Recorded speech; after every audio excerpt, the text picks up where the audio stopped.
नमस्कार सर्वांना। आज आपण एक वाटी रव्यापासून ताट भरून 100% खुसखुशीत, चविष्ट आणि अवघ्या 10 मिनिटांमध्ये तयार होणारा नाश्ता बनवणार आहोत। एकदा हा नाश्ता बनवला ना तर तुम्हाला पुन्हा पुन्हा बनवून खावासा वाटेल, इतका हा जबरदस्त लागतो। आणि विशेष म्हणजे हा नाश्ता आपण न तळता बनवलेला आहे, फक्त 2 ते 3 चमचे तेलामध्ये। तर रेसिपीला सुरुवात करूया। तर हा नाश्ता बनवण्यासाठी सर्वात आधी आपल्याला एक मिक्सरचं भांडं घ्यायचं आहे। मोठ्या आकाराचं मिक्सरचं भांडं घेतलेलं आहे। 1 वाटी भरून इथे 0 नंबरचा रवा घेतलेला आहे। तर रवा बारीक किंवा मोठा कुठलाही वापरू शकता, तसाही आपल्याला तो मिक्सरमध्येच घालायचा आहे। रवा घालून झाल्यानंतर नाश्त्याचा जो मोठ्या आकाराचा चमचा असतो ते भरून आपल्याला 2 चमचे इतकं बेसन घालायचं आहे। बेसन घातल्यामुळे आपल्या या नाश्त्याला येणार आहे खूपच खमंग अशी चव। आणि सारख्याच वाटीने मी इथे पाऊण वाटी दही घेतलेला आहे, तर पाऊण ते 1 वाटी दही इथे आपण घालू शकतो। हलकंसं आंबट असलेलं हे दही मी इथे वापरलेलं आहे। त्यानंतर सारख्याच वाटीने मी इथे 1 वाटी पाणी घालणार आहे। 1 मिनिट भरासाठी हे मिश्रण आपल्याला मिक्सरला फिरवून घ्यायचं आहे। आणि याची कन्सिस्टन्सी पाहू शकता, अशा प्रकारे आहे। फ्लोई आहे हे, कारण यामध्ये रवा आहे, थोड्या वेळाने हा छान फुलणार आहे। तर त्यासाठी आपल्याला इतकंच हे आपल्याला पातळ हवं आहे किंवा सरसरीत हवं आहे। आता एका मोठ्या वाडग्यामध्ये हे सगळं मिश्रण मी काढून घेतलेलं आहे। हे बॅटर आपल्याला मुरवत ठेवायचं आहे कमीत कमी 5 मिनिटांसाठी, पण त्याआधी आपल्याला 1 मिनिटभर याला चांगलं छान फेटून घ्यायचं आणि मगच 5 मिनिटांसाठी रेस्ट करायला ठेवून द्यायचं। आणि 5 मिनिटांनंतर आपण बघूया। तर 5 मिनिटांनंतर इथे पाहू शकता आपलं बॅटर इथे छान फुललेलं आहे, दाटसर झालेलं आहे। यापेक्षा जास्त घट्ट किंवा पातळ नको आहे। आता यामध्ये घालायचं आहे 1 मोठ्या आकाराचा बारीक चिरून घेतलेला कांदा आहे, जमेल तितका बारीक मी चिरलेला आहे।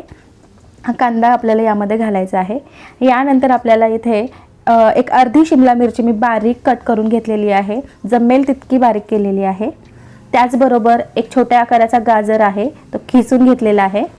यानंतर आपल्याला एक हिरवी मिरची घालायची आहे। एक हिरवी मिरची घेतलेली आहे तिखट असलेली, आणि ही सुद्धा खूपच अशी बारीक कट केलेली आहे।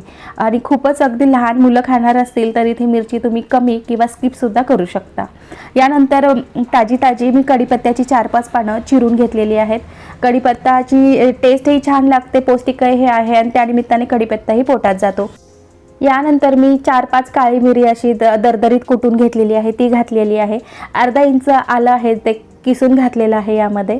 त्याचबरोबर अर्धा चमचा इतकं आपल्याला जिरं घालायचं आहे, जिऱ्यामुळे सुद्धा खूप छान टेस्ट येते। यानंतर आपल्याला चवीनुसार मीठ घालायचं आहे।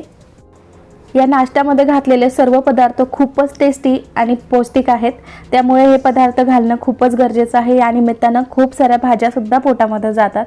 आता मीठ घालून झाल्यानंतर आपल्याला थोडासा आपला खायचा सोडा घालायचा आहे, अगदी पाव चमच्यापेक्षा कमी, आणि हे मिश्रण छान एकजीव करून घ्यायचं आहे आपल्याला।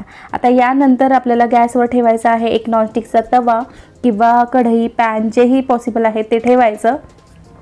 आणि अगदी चमचाभर इतकं आपल्याला यामध्ये तेल घालायचं आहे। यापेक्षा आपल्याला जास्त तेल घालायची आवश्यकता नाही। जो आपला टीस्पून असतो त्याने 1-2 चमचे घालायचं। तेल गरम झालं की यावरनं थोडंसं तीळ भुरभुरायचं, आणि तेल हे आपल्याला खूप गरम करून घ्यायचं नाही, कडकडीत मंदच तेल असायला हवं, कारण यामध्ये आपण तीळ घातलेले ते जळायला नकोत।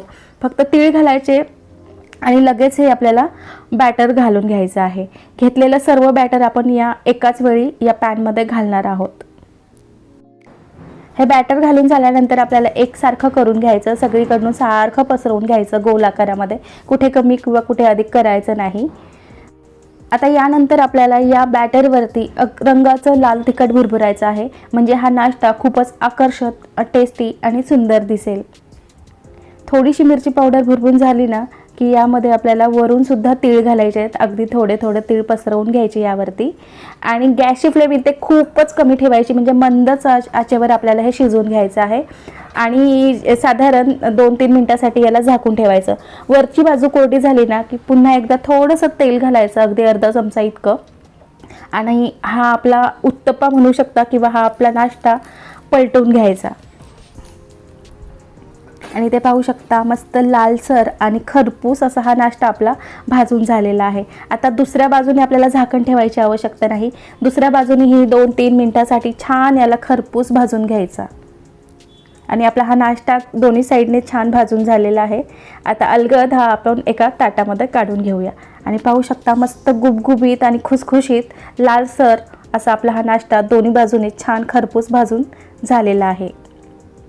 या नाश्त्याला तुम्ही होममेड पिझ्झासुद्धा म्हणू शकता. मुलांना एकदा खायला दिलं ना तर पिझ्झासुद्धा खाणं विसरून जातील, इतकं हा टेस्टी आहे आणि शिवाय हेल्दीसुद्धा आहे. यानंतर आपण पिझ्झा कसा कट करतो, पिझ्झा कटर किंवा चाकूच्या मदतीने अगदी पिझ्झाप्रमाणेच याचे स्लाइस करून घ्यायचे. इथे पाहू शकता ट्रायंगलमध्ये मी याचे स्लाइस करून घेत आहे. चाकूच्या मदतीने याला आपल्याला कट करून घ्यायचं आहे. असं त्रिकोणी आकारामध्ये कट केल्यामुळे दिसायला आकर्षित दिसतं, त्यामुळे बघूनच खाण्याची इच्छा अजून वाढते. आणि हा नाश्ता तुम्ही मुलांच्या डब्याला सुद्धा देऊ शकता. पोटभरीचा आहे, म्हणजे 1-2 पीस खाल्ले तरी आपल्याला पोट भरल्यासारखं वाटतं, कारण यामध्ये आहेत भरपूर साऱ्या भाज्या. तर इथे आपला हा आतून मऊ आणि वरून असा एकदम खुसखुशीत आणि खमंग असा हा नाश्ता तयार झालेला आहे फक्त 10 मिनिटांमध्ये. तर मंडळी, आजची ही नेहमीपेक्षा वेगळी आणि झटपट होणारी नाश्त्याची रेसिपी आवडली असेल तर प्लीज व्हिडिओला एक लाईक करा, मित्रपरिवाराबरोबर शेअर करा आणि हो, सबस्क्राईब करायला बिलकुल विसरू नका. भेटूया पुन्हा एका नवीन व्हिडिओमध्ये एका नवीन रेसिपीसोबत.